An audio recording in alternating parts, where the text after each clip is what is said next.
The Overlook. It's a strange feeling coming back to your hometown after 20 years. It's even stranger when every single person who lives there has condemned you. I sat on a bus watching the Scottish landscape pass by my window. Endless plains of green fields dotted with grazing sheep. Half-crumbled stone walls lining the roadside. And beyond it all, the majestic blue of the sea. I can't keep back the tears as the memories suddenly burst to the surface. Memories of that long ago past. Beautiful, happy days. Memories of Leslie. I peered through my tears at that ordinary summer day like a child, greedily drinking in a toy shop display. Then suddenly the Overlook appeared around the bend. The Overlook with the benches which I remembered and the railing which somehow had gone missing from my memories. 20 years in prison is a long time, too long for a man to find the courage to start over again. They locked up a young man filled with strength, but the man they let out was 42, slowly balding, had been raped in the laundry and the showers too many times to count, and was still drowning in remorse for what he had done. I knew if I really wanted to start a new life, first I'd have to deal with the old one. I was free of the prison holding my body. Now I needed to free my mind. I got off the bus in Stonehaven, the town where I'd spent half my life. I stood a while staring at the sea, breathing in the smell. Geez, I'd missed that. Then I threw my duffel over my shoulder and headed into the streets. Nothing had changed. The look of the buildings, the murmur of the sea, the clumps of kelp washed up on the sand by the tide. Only the cars, parked along the side of the road, had taken on more modern shapes. I feel like a foreigner here, an impression reinforced by the fact that I changed my name before coming back and let my beard grow in. I also had my eyes hidden behind a pair of sunglasses. For safety reasons, I thought it best to remain anonymous. The way I looked now, anyone would have been hard-pressed to connect me with the 22-year-old boy who had once upon a time fallen in love with a local girl, and then murdered her in cold blood. I checked into the local hotel, and as evening fell, I took a walk down to the beach. I sat down on a bench and pretended to read the newspaper while watching the passer-by. Most I couldn't place. Girls pushing prams. Young men who at a time of Leslie's death had been nothing but wee lads no more than 5 years old. I did see a few old-timers though. Unfortunately, I recognized them. My history teacher from grade 10, the father of my mate from the next street over, a lady I'd met on one of my fishing trips. I got scared they'd recognize me, circle up around and pummel me with their fists for what I'd done. 20 years isn't such a long time when you get right down to it, and memories are easily stirred. The temperature had grown cold. I was about to get up and head back to my hotel when I froze in horror. A couple dressed all in black were walking straight toward me. A man and a woman, arm in arm, their faces etched with pain and sadness. I recognized them right away. Leslie's parents. God, they hadn't aged a bit. They looked exactly the same as they had in the days when I would stand at their front gate pressing the bell with my finger, then hurry past them up to the room where my love was waiting for me. In my memory, I could still see them, sitting in the bench back at Aberdeen Sheriff's Court, spitting insults at me and screaming for the judge to give me the death sentence. Don't let them see me, just let them walk on by. The Johnsons strolled past no more than 15 feet away. Leslie's mother was wearing her blue earrings, while the mouthpiece of a pipe poked from the pocket of her husband's pants. They looked exactly the way I remembered them, like two black ghosts who had stepped out of the past. Running into the Johnsons got my memories going all over again. Leslie and her mother had looked alike. Shortish blonde hair and gorgeous cornflower blue eyes. Lips bright pink and sweeter than ripe raspberries. It may have been more than 20 years, but I could still feel their gentle caress, like a kiss of ocean wind blowing in from the tropical climes. I was happy every single day of the 6 months we were together, holding hands and whispering sweet nothings in each other's ear. We would meet at the Overlook outside of town, then stroll along the sea. Then we would make love, in Leslie's room, if her parents weren't home, or else at the foot of the steep cliffs along the beach, to the sound of the waves washing against the shore. Those 6 months were the only happy time I've ever known in life. I close my eyes to bring myself back to one day in particular, to the day that led to my spending the next 20 years looking out at the world through the barred window of a cell. It's a sunny August Sunday, 1998. We're in my room and Leslie announces she's breaking up with me. She's found another guy, older than me. Cliff is his name. I know who he is. We used to go fishing when I was little. So you're going to see him now, I bellow as she gets up. That's right, she says. She bolts out the door and marches off down the street toward the Overlook. You're going to meet him there, at our spot? It's not our spot anymore, and leave me alone. We scramble up to the top of the cliff, stones crunching underfoot as the stream of hurtful words flows through Leslie's sweet pink lips. How could you do this to me, you bitch? Leslie doesn't answer me. She stands where now there is a railing, staring out to sea. I hear the cries of the gulls circling overhead, waiting for us to throw them fish the way we usually did. I take a step closer and slap her in the face, hard. Do you hear? I'm asking, how could you do this to me? When Cliff gets here, he's going to kill you, she snapped. I slap Leslie again and she starts pounding me with her fists. We wrestle back and forth, inching slowly closer toward the edge of the cliff. The newspaper trembles in my tightly clenched fists as the memory comes flooding back. Salty tears of despair run down beneath my sunglasses. Maybe she tripped. Maybe I did push her. All I can hear is her cry full of terror and fear. It might not have happened if Cliff hadn't been late, but the bastard got held up somewhere. To make matters worse, he showed up at exactly the moment when Leslie went over the edge. He was the only witness, and his testimony was key. The judge's verdict was unequivocal. Murder!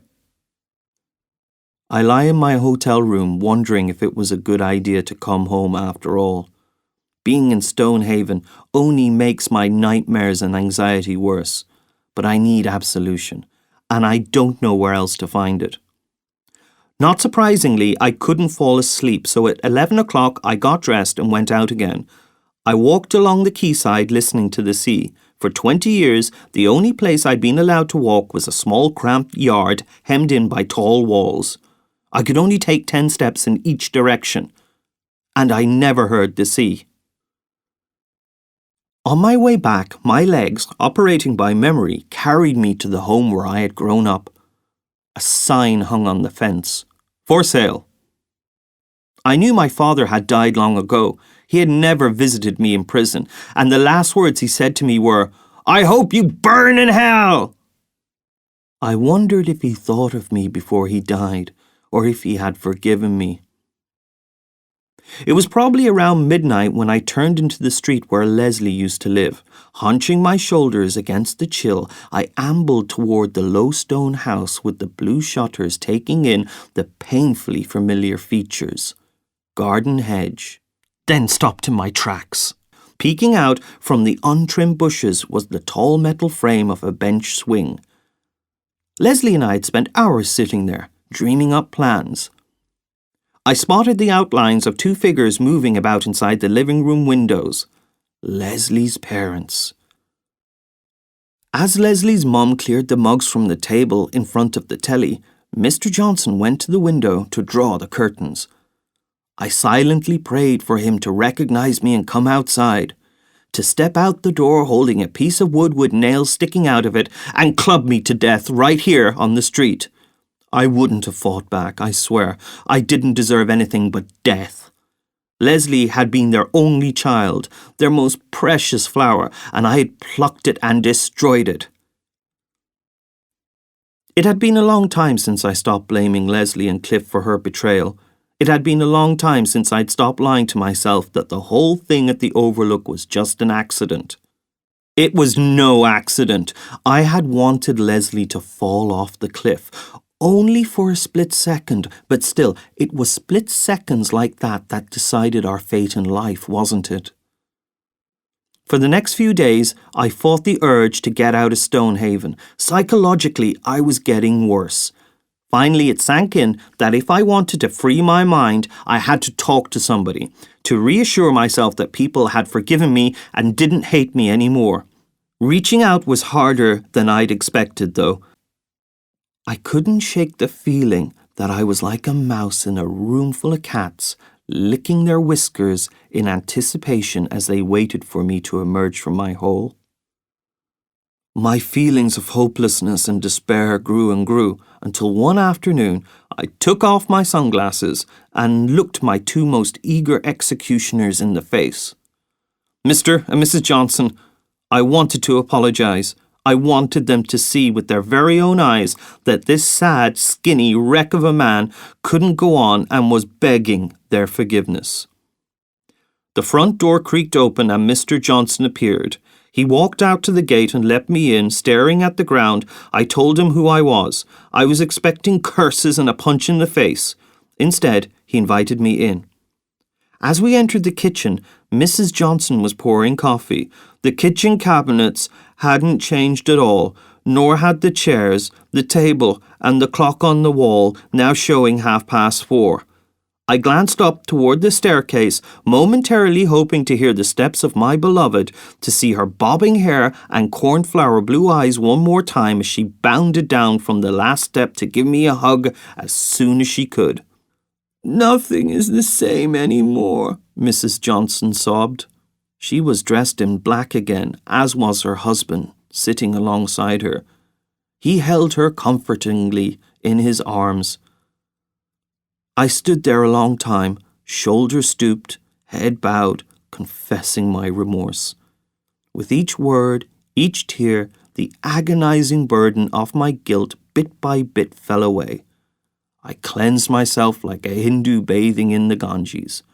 First the feet, then the tips of my fingers. When I dunked my head, I kept my eyes open so as not to let any one of my senses miss out on that magical feeling. I had overcome my fear. Afterwards, Mr. Johnson walked me upstairs to Leslie's room. The stuffed animals, the wallpaper, even the chair at the desk were an exact copy of what I remembered. I just stood there quietly a while until suddenly I thought I heard the sound of our laughter somewhere far away on the other side of the wall. Leslie's sweet, adorable laughter, followed by the rustling of clothes and bed covers. I noticed a corner turned up on the duvet, like a wordless invitation to lie down on the bed. I so wanted to sleep, to drift off to sleep in the warm embrace of a beautiful girl. I wanted to bring the past back to life more than anything else. But the chair at the desk, the stuffed animals, even my memories were all covered in a thick layer of dust. Perhaps Mr. Johnson's hand was as well, resting softly on my shoulder, suggesting it was time to leave. It was night time now. 3 figures sat silently in the kitchen. There was nothing left to say. The light from a street lamp cast the shadows of our empty mugs of coffee across the table. Apparently, Mr. Johnson had forgotten to draw the curtains. And closed the window too. I felt a chill from outside on my back. They forgave me. More than 20 years of remorse, gone, once and for all, thanks to a visit to the only two people who could have brought me peace of mind. As I left, I looked back one last time with a sad smile of thanks and wished the Johnsons goodbye forever. I honestly believed it would be the last goodbye to all my anxieties too. I came back to my hotel room with a smile on my face for the first time in years. Finally, I had freed not only my body from jail but my mind. I closed my eyes and sank into a deep, refreshing, undisturbed sleep. The next day I headed out into town. I felt happy once again greeting everyone I met. I even went to the vendor stand and bought a bag of fish for the hungry gulls who circle above the cliffs outside of town. I stopped along the way to sit down on the quayside with my old history teacher and have a friendly chat. I told her about my life in prison, how I had decided to come back to Stonehaven, and my liberating visit to the Johnsons the night before. They forgave me, I told her with a smile. But as soon as the words left my mouth, my teacher's face suddenly changed to a look of alarm. Her features hardened, and her eyes noticeably widened. "The Johnsons are dead," she said. "Dead?" "Yes, about 6 months after Leslie passed. They both committed suicide. Mr. Johnson first. He hanged himself out back in the garden on the frame of the bench swing. After Mrs. Johnson found him, she went into the barn and shot herself. Poor souls, their house has been falling apart ever since. Did you not notice when you were there yesterday? No one has maintained it for years now. Poor boy, I don't know who you saw yesterday, but the people you spoke of have been dead now 20 years. I stopped listening. Once I heard the word, it kept on circling and circling round my head. Dead. They were dead. A black cloud descended on my brain. It couldn't be. Yesterday I had spoken to them, touched them. I didn't notice anything at all out of the... Then it hit me. The wall clock constantly showing the same time. 4:30. The dust on every surface. No lights on after dark. The cold from outdoors coming in through the empty windows. I had been walking around a deserted house. The people I'd seen didn't exist. I drank a coffee that no one ever brewed. I'd visited Leslie's room on my own, but the weight of Mr. Johnson's hand on my shoulder... I'm insane. I've gone completely raving mad. I rose from the bench and shuffled off like a sleepwalker. I staggered down the street, reeling like a bird lost at sea, searching in vain for dry land. I didn't know what was true and what was an illusion. Was I dreaming now? Or had I been dreaming yesterday?